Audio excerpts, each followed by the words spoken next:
Okay, good morning, everybody. Or good evening if you're watching in Oz. Welcome to White Line Fever Live. And if you are listening on the podcast, welcome back. And we've got a fella who has been on the show once before. I won't bore him by trying to remind him when it was, but they've got a new album out coming out soon called All the Right Noises at the end of the month. From Thunder, please welcome Luke Morley. Hello, Luke. How are you, mate? I'm fine, Steve. Considering that this ungodly hour, I don't feel too bad. No, we're good. I'm good. That's good. That's good. Now, mate, I'm sure you do quite a lot of interviews where, the person asking you the question pretends to have heard the record and they've actually not listened to it all. And I think I've been guilty of that myself in the past. But I'm not guilty of it at all on this occasion. So much so, I'm actually obsessed with some of the songs and some of the themes. It's one of the most topical records, maybe the most topical record the band's ever done. I won't start with Last One Out because that's one of the few songs we can play at this juncture. So I'll ask you about that last. But I'm really fascinated with the song Young Man, and I found myself asking myself if I would trade part of my life to have to live through what kids are living through now. And the argument here is that you wouldn't go back if you could. That's a big call. Can you just talk about that song and about the feelings behind it? Sure.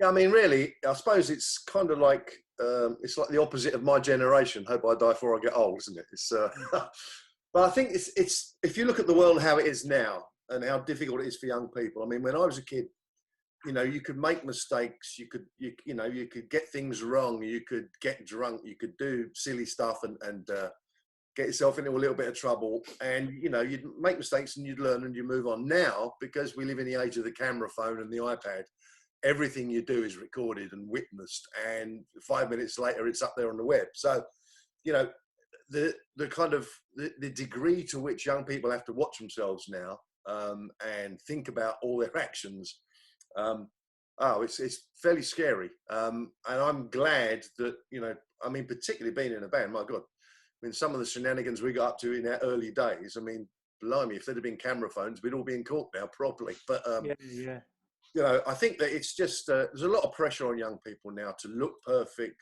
to be kind of, to externalize everything emotionally. And I don't think that's particularly necessarily healthy. So, and I guess the other point the song's making is that, I grew up I was born in '60, so in the '70s when I was a teenager, there was so much fantastic music and there was a kind of innocence and a lack of awareness about, the world as a global thing. But now it's all on you if you're young.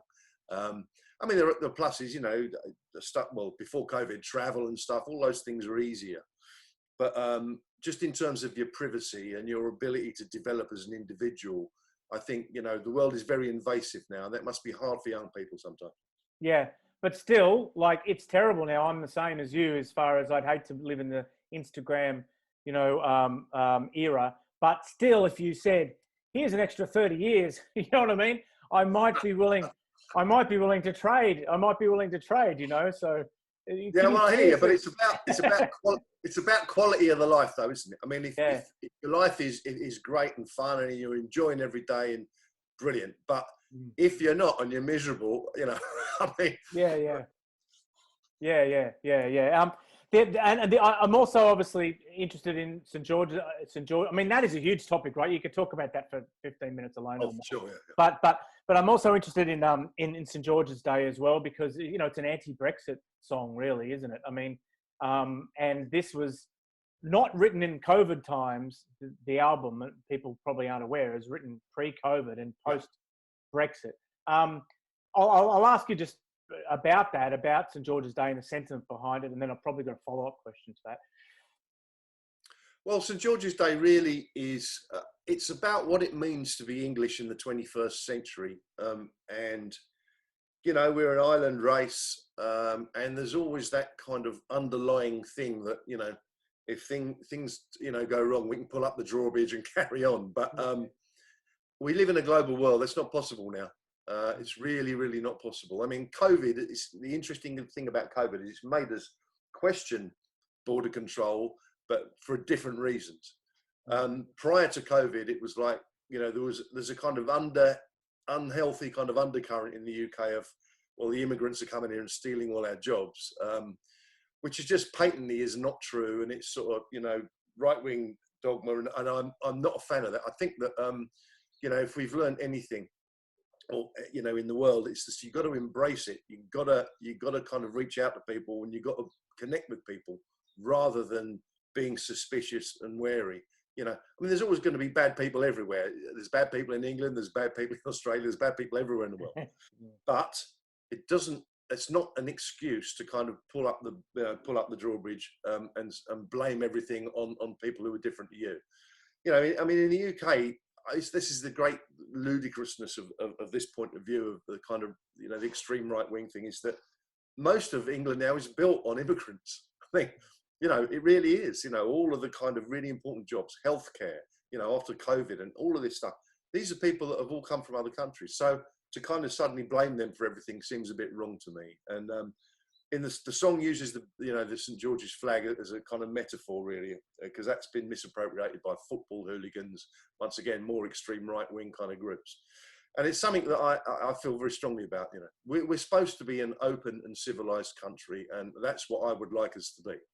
There is that line, and I read your own lyrics back to you without any notes, and I only listened to it last night. But we all, if you go back far enough, we all came from another place. Draw a line in the sand, cut off your nose to spite your face.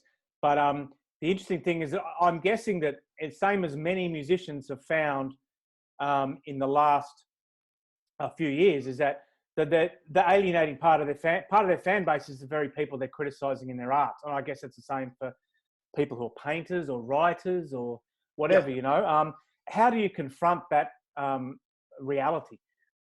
Well, there's not much I can do about it. I mean, I think people are always going to have opinions, and you know, my job isn't to sort of you know, try and change people's minds. Just to say, I think part of the creative thing is when you're writing, whether it's music, film, books, whatever it is to say, hey, you know, you're not convincing if you don't say what you mean.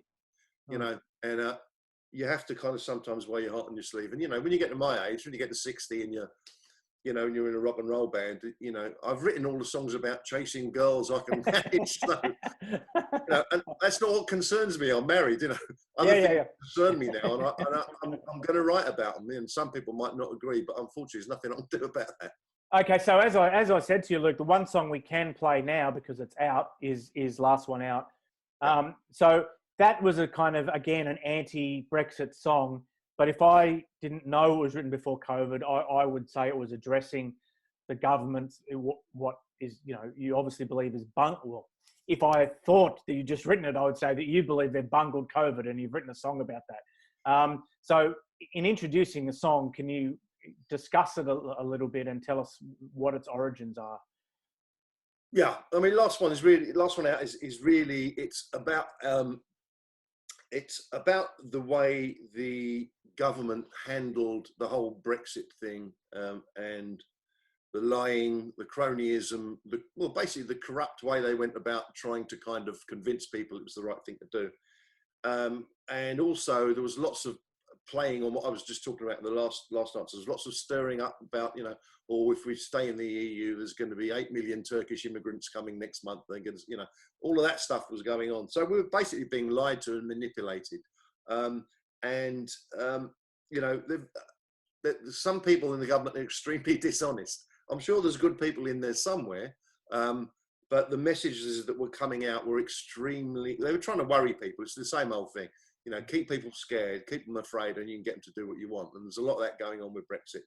And to me, you know, we spent 50 years as part of Europe, you know, and during that 50 years, you know, we're tweaking the rules, kind of, you know, lots of negotiation going on and you know, kind of adapting as we go and finding out new stuff. And to suddenly come along with just a razor blade and cut that off without any kind of subtlety of negotiation, or just seems ludicrous to me. It set us back 50 years. You know, the thing about not being able to cross borders in Europe, and for musicians, it's a bad thing. Every way you look at it, it's awful. So, and the song is basically me saying, you know, if it gets much worse, I'm off. Plenty of people who voted for it have then now decided they're going to go live in Spain, or it's just ridiculous. The ludicrous. I mean, there were people, British expats living in Spain who voted for it. You know. It is. Anyway, and don't forget to support us on Patreon, patreon.com/White Line Fever.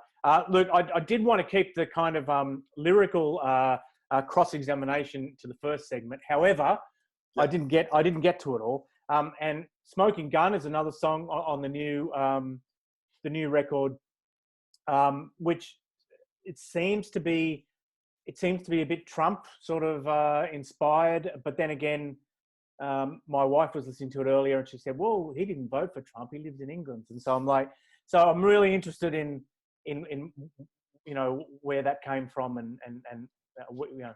Well, "Smoking Gun's" it's really about the rise of populism across the world. Okay. So, you know, you have these kind of leaders sort of in the Trump style, or Bolsonaro in Brazil, and there's some dangerous people around the world.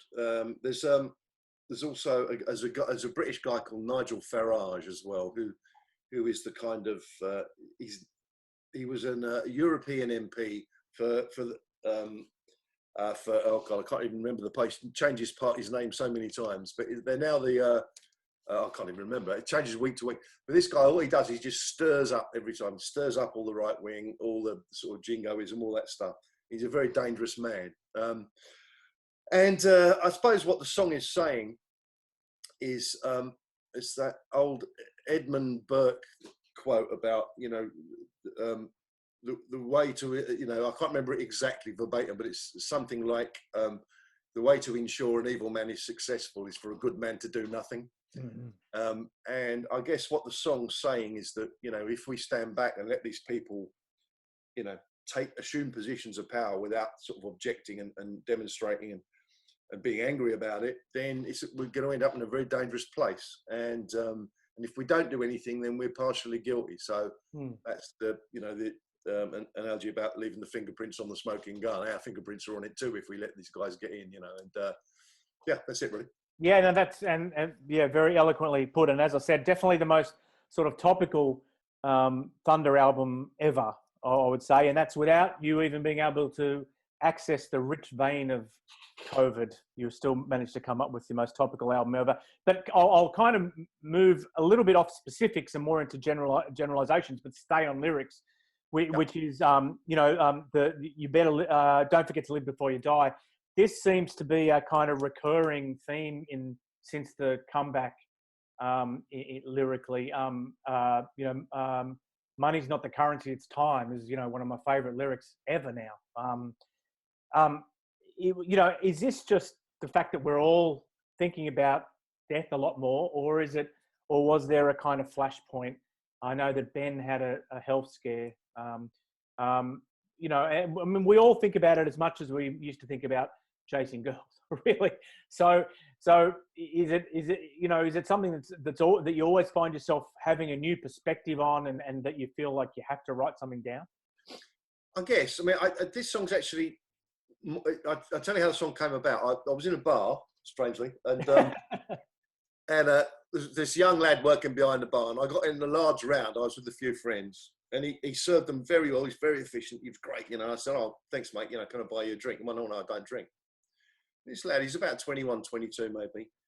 He don't drink. I said, "Why is that?" He said, "Oh, I had a drink once and I completely got out of control." So I said to him, "Isn't that the point?" So, and he said, "Oh no, you know, I might smoke a spliff once a year, but you know, I've got to be with close friends." And I just thought, you know, God, when I was that age, everything, you know, just bring it on, let's try it, you know. and I found this is an interesting thing. I mean, I don't have kids myself, but lots of my friends have kids in their sort of 20s and 30s, some of the time. And you talk to them, and they're much more kind of aware of, you know, health and stuff like that, and you know, how they look at it. You know, it kind of relates a little bit to young men. It's the same, similar kind of thing. But and I just kind of wanted to say to this young lad, you know, look, say, you know, yeah, you know, when you're my age, you'll think, why the hell didn't I do that? You know, so don't. I suppose the song is saying, it's great to be serious about yourself and ambitious and work orientated and all of those things, but don't forget to let your hair down sometimes, Yeah. Because I saw an interview with Danny, which must have been one of the first ones that was done for this album. It was only 2 days ago or something. And he said, it was a French guy. And the guy said, you want to be different on every record. And he said, yeah, we've actually, when we got the band back together, we decided that there was a whole bunch of things we hadn't done and that we were determined to do them. And it sounds like an actual bucket list. I mean, is there such a thing?